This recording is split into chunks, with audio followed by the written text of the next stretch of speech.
Tipos de entidades espirituais. Olá, meu nome é Nino Denani, eu sou um agremetista e eu tenho esse canal aqui para tentar ajudar você a não se perder muito nas procuras aí sobre informações do mundo mágico, tá? E eu sempre falo não se perder muito, porque se perder é o estado natural das coisas. Você sim, vai se perder várias vezes e esse faz parte do processo, tá? Mas de qualquer forma eu tento aqui te ajudar, te trazendo algumas informações de forma diferente, de forma mais ampla, para que você coloque isso também no seu cabedal de pesquisas. E por isso, hoje nós vamos falar sobre uma coisa que é muito buscada para quem está começando a entrar nesse meio mágico, místico, ou talvez nem entrando no meio mágico, místico, propriamente dito, mas entrando nas religiões espiritualistas, né? Nas religiões que a gente vai chamar de religiões anímicas ou animistas, tá? Que são religiões que pregam a existência e o contato com entidades espirituais, beleza? Mas claro, vamos começar do começo. Em primeiro lugar, eu gostaria de falar para vocês que tudo que eu falar daqui para frente será puramente especulativo, tá? Existem sim vários tipos de classificação, existem sim várias pessoas falando a respeito, existem até algumas formas que são bem conhecidas e, portanto, tidas como sérias, mas claro, a gente tem que partir do pressuposto de que essas entidades existem. E para a gente partir desse pressuposto, a gente tem que deixar um montão de coisa de lado, como eu já falei diversas vezes em outros vídeos do canal, tá? A gente não tem certeza que entidades espirituais existem, a gente não tem certeza que espíritos existem. Então, tudo a partir daí é puramente especulativo, incluindo a própria existência dos espíritos, são puramente especulativas. Eu sei que alguns de vocês vão chegar para mim e falar: mas Nino, eu tive experiências no terreiro que eu frequento, mas Nino, a minha tia-avó incorporava em casa, mas Nino, XYZ, mas Nino, súcubos pousaram, né, sentaram no meu peito e eu senti isso acontecendo, mas Nino, quando eu tenho paralisia do sono, um montão de histórias. As histórias são muito legais, tá? Mas elas não comprovam nada. Eu posso chegar aqui pra você e contar que eu tenho um amigo imaginário que eu escondo no porão em cima do banheiro e que eu converso com ele e ele me ajuda a fazer as coisas, entendeu? Você não vai acreditar, talvez outra pessoa acredite, talvez acabe virando um religioso a partir desse cara. E essa história não tá tão diferente da história de existência de espíritos e outras coisas. Mas o que eu quero dizer para vocês é que nós vamos fazer aqui, relatar alguns tipos de entidades espirituais. Eu vou comentar com vocês brevemente a respeito de algumas delas, mas tá claro na cabeça de vocês que era tudo especulativo, beleza? E o principal, quando uma coisa é especulativa, desta forma, não há maneiras de você falar que alguém está certo e outro está errado. Olha só que bonitinho. Na quinta-feira, eu participei da comunidade de desenvolvimento mágico da Prace, né? Ela me convidou a Ingrid de Paula e também convidou o Roberto Mandes. Né? A ideia dela era a gente falar com as pessoas que estavam lá, né, para aprender sobre orixás. Então ela convidou a Ingrid, que é do Candomblé, de sei lá o que, XYZ, África. Convidou o Roberto, que ele é uma pegada mais da Umbanda. E ela me convidou também como um umbandista. Mas eu resolvi falar como um mago. Eu só tô falando tudo isso para vocês para contextualizar que a Ingrid trouxe uma visão sobre o orixá oriunda da experiência dela do Candomblé, e o Roberto trouxe uma outra visão dele sobre o orixá oriunda da experiência dele da Umbanda. E eu falei que ambas as coisas eram só histórias bem contadas, tá? Era uma narrativa feita. E ninguém tem, honestamente, como falar que o Roberto está certo ou que a Ingrid está certa, embora a ideia deles sejam meio diferentes, tá? Por quê? Porque a gente não tem como colocar um orixá, por exemplo, numa mesa e pesar e medir e ver seu comportamento, instalar chip para ver a migração do orixá. Ou alguma coisa assim. A gente não tem como saber se é verdade. Então, cada um que vai contar essa história, essa narrativa, vai contar com o seu brilho, né? Vai colocar a sua interpretação e, portanto, por isso, nós vemos interpretações tão distintas e díspares a respeito da mesma coisa. Fechou? Agora, vocês são inteligentes. Imagino que vocês colocaram na cabeça isso. Então agora a gente vai pro assunto em si. Eu pensei em fazer uma pequena lista aqui, tá? Mas eu resolvi falar mais do que eu sei aqui na minha cabeça para ficar um vídeo um pouco mais descontraído, porque eu imagino que você tenha já sacado que qualquer lista que eu faça a partir da primeira parte do meu vídeo, qualquer lista que eu faça, ela é meio inútil, né? Então eu vou dar para vocês uma pincelada daquelas coisas que estão mais frescas na minha cabeça, principalmente porque eu pesquisei alguma coisa no Facebook, na internet, para que vocês entendam de forma meio que contexto geral o que é cada uma dessas coisas, tá bom? Então vamos começar do mais simples e vamos falar de espíritos. Espíritos é um nome popular que nós damos para aquilo que habitaria o nosso corpo, independentemente da existência do corpo, tá? Então o espírito ele sobrevive quando a gente morre. Teoricamente seria como se fosse você de verdade que veste essa roupa de carne. E quando você tira essa roupa, o espírito continua, tá? Ou seja, a diferença entre um espírito e você é que você está encarnado e o espírito não. Algumas doutrinas vão fazer essa diferenciação com nomes. Então, quando você está encarnado, você é uma alma, desencarnou, se torna um espírito. O kardecismo faz isso, tá? Entidades de Umbanda, Caboclo, Preto Velho, Exu, Pombageira, tarará, são espíritos. Acredita-se que eles estiveram um dia encarnados, desencarnaram, e aí por uma série de questões que aí vai muito da mítica da Umbanda e do terreiro que você está usando, que você está tentando estudar, eles adentraram a certos graus de trabalho. Tá? Então, tipo, um caboclo seria uma espécie de profissão do espírito, beleza? Como se fosse um designer gráfico, né? O caboclo, ele é uma macro expressão de uma profissão que tem seus pequenos detalhes no meio. Por exemplo, quando a gente fala de médico, certo? Então a gente tem um médico. O médico ele pode ser um médico ortopedista, ele pode ser um médico que cuida de criança, ele pode ser um médico que cuida de velhinho, ele pode ser um médico especializado em câncer, ele pode ser um cirurgião, ele pode ser um monte de coisa, certo? Assim como um caboclo. O caboclo ele tem certas proficiências, e dentro dessas proficiências ele tem proficiências mais específicas. Então tem caboclo de cura de X, caboclo de cura de Y, caboclo de cura de Z, caboclo que não é de cura, mas é caboclo mais guerreiro, enfim. É uma espécie de profissão. O outro tipo de entidades espirituais que nós temos são as divindades, né? Divindade nada mais é do que um espírito desse que não necessariamente nasceu ou morreu, então ele está indo mais pelo lado da lendária mesmo, né? No sentido de mitologia. Não que o espírito também não seja uma mitologia, mas vocês entenderam, né? Tipo, ele é um tipo especial de espírito. Não necessariamente ele nasceu, não necessariamente ele viveu na Terra, mas de alguma forma ele está preso a este orbe aqui. Como ele está preso a este orbe, ele tende a assumir certas características das pessoas, né? Características dos seres humanos e, em geral, exacerbá-la. Então, por exemplo, quando você vai falar de Zeus, né? Que é o deus, uma divindade grega, Zeus é o putão. Ele tem, primeiro, o poder de ser um cara que lidera e o líder nato, essas coisas todas, mas ele também é taradão, ele pega todo mundo que ele quer, e aí ele vem, vira touro, e pega não sei quem, vira ganso, e pega não sei quem, vira não sei quem, e pega não sei quem. Né? Quando a gente está falando, por exemplo, de Baco, então a gente pega o exagero do festeiro, né? O Baco é o festeiro por excelência. Então, a divindade, ela tem geralmente uma característica humana, uma característica que nós vemos em nós, exacerbada ao extremo. Por falar em exacerbação, a gente também tem umas pessoas aqui que gostam do nosso canal de forma exacerbada, né? Então eu só vou falar um negócio pra vocês. Se você gosta do que eu tô fazendo aqui, já dá seu joinha, clica no like aqui, compartilhe o vídeo pelas redes sociais e se você gosta muito do conteúdo, exacerbe a sua contribuição e torne-se um demonino, né? Hashtag demonino oficial, que são os membros do canal. Clique aqui embaixo e seja membro.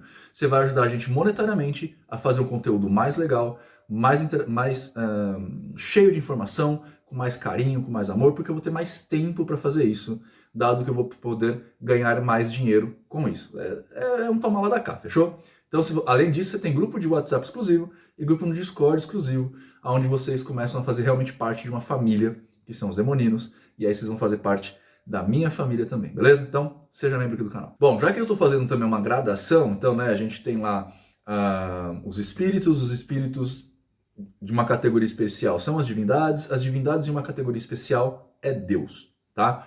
Deus é uma categoria especial de divindade, o que faz com que a gente possa acreditar em divindades e não acreditar em Deus, dado que ele está numa categoria diferente, tá? Assim como você também pode acreditar em Deus e não acreditar em divindades, porque embora Deus seja uma divindade, ele é um tipo diferente de divindade. E como essa diferenciação é feita? Por características. Geralmente uma divindade, por exemplo, como Zeus, ele acabou aparecendo de algum lugar. Ou Cronos, que foi pai de Zeus, ele também foi criado por alguma coisa, e ele também tem fim, né? Por menos que o Cronos morra, a sua influência, aliás, Cronos não morra, a sua influência no universo é diminuída exatamente pela existência e pela batalha dos olimpianos, né? Por essa questão, não dá pra gente falar que Cronos é um deus, tá? E nem que Zeus é um deus. Zeus é uma divindade. Agora, Deus é uma divindade que ela reúne algumas características filosóficas.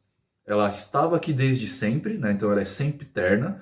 Ela criou e mantém o universo, ou seja, ela é onipotente, o universo existe por causa dela, e ela estará aqui, continuará aqui, quando o universo se findar, dado que ela é sempiterna, tá? Algumas religiões se apropriaram desse conceito e transformaram como, por exemplo, Javé, né, o deus cristão, que você tem lá. Ele tem que ser onipotente, onipresente, onisciente. Onipresença, ele está em todo lugar, então o universo acontece por causa dele, então ele está em todo lugar. Onipotência, como o universo acontece por causa dele, ele manipula qualquer coisa a seu bel prazer. E onisciência, como ele mantém o universo, ele sabe tudo o que acontece, tá? Então, divindade é uma coisa, Deus é um tipo especial de divindade. Existem também seres especiais, por assim dizer, dentro da crença de vários povos diferentes, que são seres de um panteão, por assim dizer, um pouco menor, tá? Por exemplo, nós temos os Djinns, né, que seriam como espíritos que nós vamos chamar de elementais, né? Elementais, existem também várias formas de compreender esse conceito. A forma que eu mais gosto é que o elemental é uma forma primária de um espírito que evoluirá, tá? Eu acredito sempre na evolução das coisas, então a metempsicose, que é uma parte da doutrina hindu, ele vai falar que a centelha divina, quando ganha vida, ela é um elemental, é um bebê espírito. Ele não pode nem ser chamado de espírito ainda, de tão proto-espiritual que ele é. Portanto, nesse momento, ele é um elemental. Ele é um elemental que ele vai se ligar, muito entre aspas, a um elemento para aprender o que esse elemento cria. Vamos pegar uma forma bem tacanha de comparação, mas para talvez vocês entenderem. Digamos que esse espírito se liga ao fogo. Não que ele vai encarnar numa labareda, mas ele vai observar e aprender com o fogo a transformar uma coisa na outra, né? Então a transformar lá, pegar todas as moléculas, por exemplo, sei lá, da madeira, e quando você queima, ela libera gás carbônico, água, enfim. E isso depois ela vai usar para aprender a fazer a digestão quando ela for uma planta. Foi uma comparação bem chula, mas eu acho que é para vocês entenderem, tá? Então, lá no comecinho, centelha divina, centelha divina, né? Porque centelha divina aqui por causa da mitologia que eu estou usando, centelha divina é um elemental, tá? É um espírito muito cru e, portanto, muito perigoso, assim como os Djinns, que também seriam elementais, tá? Porque como eles são muito crus, assim como você, quando fala com uma criança, faça arroz, você não sabe o que vai acontecer, porque você inclusive não sabe o que ela está entendendo, um elemental também vai para esse caminho. Então você falar para ele, eu quero perder peso, talvez ele te faça perder uma perna. Dentro também de uma mítica muito particular, nós temos algumas espécies de seres já mais próximos do humano, mas criados de forma artificial, por assim dizer. Tá? A gente tem lá o mito do homúnculo, né, da era medieval, e há quem diga que o homúnculo é uma criação energética espiritual. Nós costumamos chamar essas criações de construtos artificiais criados pelo mago, tá? E aqui são das mais diversas ordens. Eu gosto muito de dar o nome de golem para esses construtos artificiais, que são formas energéticas, são egrégoras condensadas, que algumas mitologias vão dizer que criam vida. Algumas, inclusive, vão dizer que essa criação de vida é perigosa, que é o caso das tulpas, né? A tulpa é um tipo particular de egrégora produzido, acho que pelos budistas ou hinduístas, mas foi pega pela magia do caos e transformado numa espécie de servidor muito poderoso que pode ganhar vida e vir a matar ou a prejudicar o seu criador pelo excesso energético que lá está, tá? Criaturas artificiais são muito utilizadas por magos para basicamente proteção ou ataque, e em geral a gente pode dizer que esse tipo de entidade espiritual é só um construto energético muito potente, uma egrégora muito condensada. Aliás, se você quiser saber o que é egrégora de verdade, porque eu não vou abordar aqui, acessa aqui, ó, teoriadamagia.com.br, que é o curso que, né, aborda tudo isso de uma forma muito mais detalhada e profunda, e também desde lá do comecinho, né? Tem um monte de termo que eu estou dando para vocês aqui, sem a chave de decifração, e não é por maldade, é por falta de tempo, tá? Então entra aqui em Teoria da Magia, que também tem grupo de WhatsApp e grupo de Discord exclusivo. para vocês tirarem suas dúvidas. Também já virou uma comunidade, já tem mais de 100 membros lá, para vocês baterem ideia, baterem papo, trocarem ideia e também ir tirando suas dúvidas. E a gente, né, vez por outra, a gente faz live para tirar dúvida, enfim. Também está se divertidíssimo. Entra lá, o curso ele é 100% reembolsável, então se você entrou, não gostou, tem 7 dias para pedir seu dinheiro inteirinho de volta, tá? Então dá para você fazer uma degustação legal e eu aposto que você vai gostar e ficar. teoriadamagia.com.br, eu te vejo lá dentro. Na outra ponta da linha evolutiva, né? Então a gente estava aqui numa ponta falando dos elementais, na outra ponta a gente tem os elementares. Elemental com L, elementar com R, né? Ou como diria a Sophie, elementar com R, né? O elementar, ele está na outra ponta, portanto ele seria mais evoluído do que nós. Aqui entrariam anjos e demônios. Anjos e demônios, Nino, mas o demônio não é menos evoluído, porque ele é do mal, negativo, tarará. Não, o demônio ele é um ser essencialmente de energia negativa. Energia negativa não tem a ver com evolução ou não, tá? Tanto que, mesmo as lendárias mais cristãs da coisa vão pregar que o demônio é um ser muito inteligente. E a evolução, se é que existe uma evolução espiritual, ela está ligada diretamente com a capacidade intelectiva do espírito. Tanto que o próprio Kardec depois vai falar com o Espírito da Verdade, e se você ler os livros, o livro do Médium, o livro dos Espíritos, você vai ver o quanto o Espírito da Verdade é grosseiro, ele é duro, ele é... Por quê? Porque ele não tem paciência de ficar falando com um idiota, um burro, um ignorante. É que nem mais ou menos você aí, no alto dos seus 20 anos de idade, tentando conversar com uma criança de 4 anos de idade sobre as vicissitudes da vida, sacou? Então, do lado de cá, a gente teria os elementares, e aqui entraria, né, anjos, que são seres positivos, demônios, seres negativos, algum tipo de divindade, deidade, alguma coisa assim, como por exemplo, Lilith vai entrar aqui também, Lilo vai entrar aqui também, o Fauno talvez entre para cá também, etc. Falando em Fauno, nós temos também algumas entidades que são ligadas extremamente à natureza, que elas já são mais do que são os elementais, mas elas se reclusem, gostam de ficar em ambientes mais naturais, tá? Aqui a gente poderia também entrar na questão como espírito. Entretanto, não dá para falar que todas essas pessoas, esses espíritos que estão lá, são espíritos porque não sabemos se eles foram encarnados. Na maioria das questões mais míticas, vão dizer que não, que eles foram meio que criados assim. E isso daqui torna uma confusão com as pessoas, porque aqui também vai entrar gnomos, elfos, duendes, fadas, toda essa galera aí, que geralmente é as witch talkers, né, ou as bruxinhas de plantão, que eu geralmente chamo de bruxinhas de shopping, gostam de usar, mas muito dessa lenda, dessas coisinhas aí, elas vêm de má percepção, vêm de pareidolia, num povo que, né, não tinha luz elétrica, tinha que viver na fogueira e a luz da lua.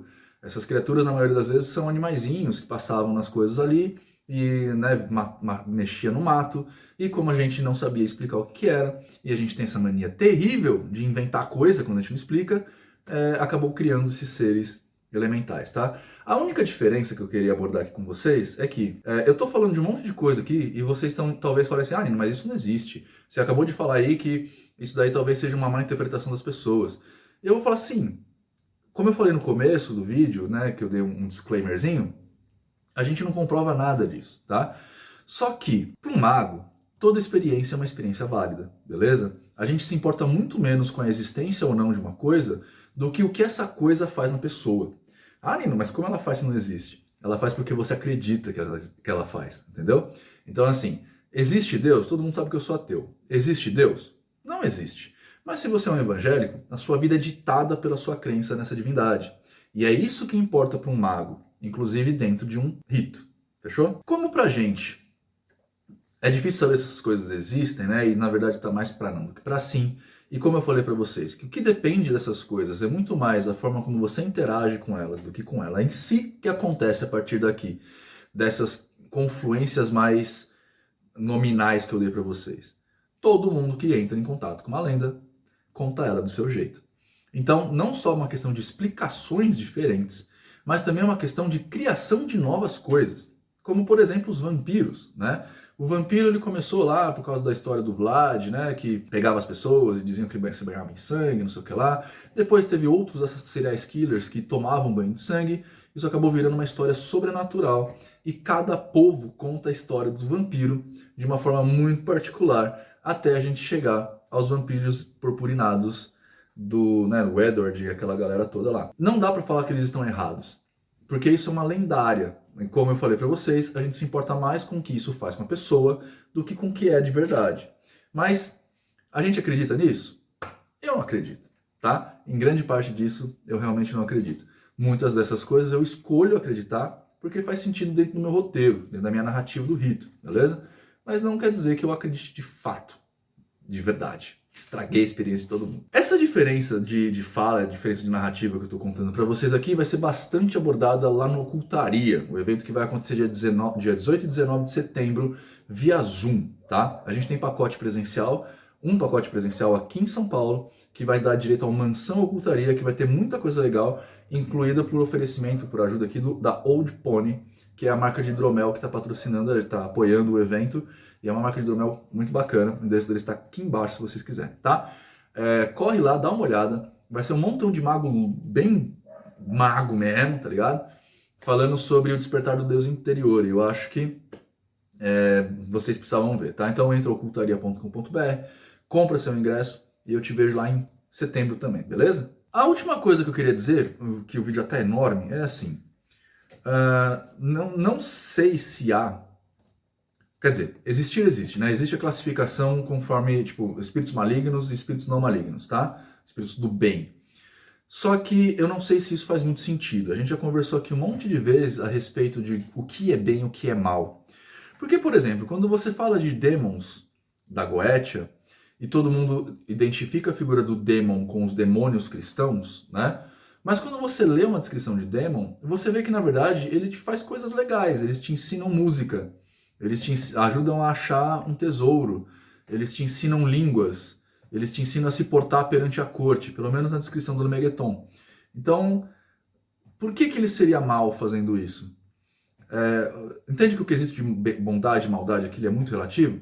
Ao mesmo tempo, nós temos descrições cristãs, se eu não me engano, do Agostinho, falando a respeito da terribilidade, do quão terrível é a figura de um anjo. Ele fala, eu prefiro morrer a ver um anjo. Então, essa questão, essa interpretação de bem e mal faz sentido para quem usa, mas em geral faz sentido porque a pessoa não pensou a respeito direito, né? Ela não chegou a parar para pensar assim, o que é bem, o que é mal? Será que um guia de Umbanda me fazendo arranjar um emprego, ele é do bem? Mas enquanto eu arranjei emprego, quantas pessoas estão passando fome porque perderam esse cargo para mim? Então, isso é bom, é mal, é justo, não é justo? Ou seja, existe uma infinidade de percepções que precisariam ser levantadas aqui para a gente chegar nesse caso. E eu acho que como a gente não tem essa resposta, a gente não sabe o que é bem de verdade, nem mal de verdade. E se você falar para mim que bem é o que é feito com amor, eu vou dar risada na sua cara. A gente então não tem como partir para esse tipo de explicação, beleza? Então, demônios, anjos, é muito mais fácil a gente colocar todo mundo no mesmo balaio e falar, são entidades metafísicas, são elementares, eles agem de acordo com uma espécie de vontade própria, né? Mesmo quando a gente está falando de anjo que está abaixo de Deus, mas Lúcifer também era um anjo e ele meio que rebelou, então quer dizer que anjo tem vontade própria, então fica muito difícil a gente falar disso. Enfim, acho que a gente já está entrando em patamares que não são importantes para esse vídeo, beleza? Então é assim, eu espero que vocês tenham gostado do vídeo.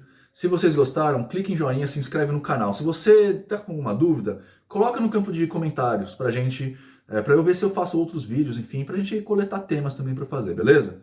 Se você gostou pra caramba do vídeo, quer ajudar o canal a crescer, torne-se um membro, #DemônioOficial, venha fazer parte dessa família, que assim você ajuda a gente monetariamente a fazer o canal crescer, ter mais qualidade, os vídeos serem mais legais, beleza? É isso, espero que você tenha uma ótima vida, seja a pessoa melhor que você foi até agora. Tchau!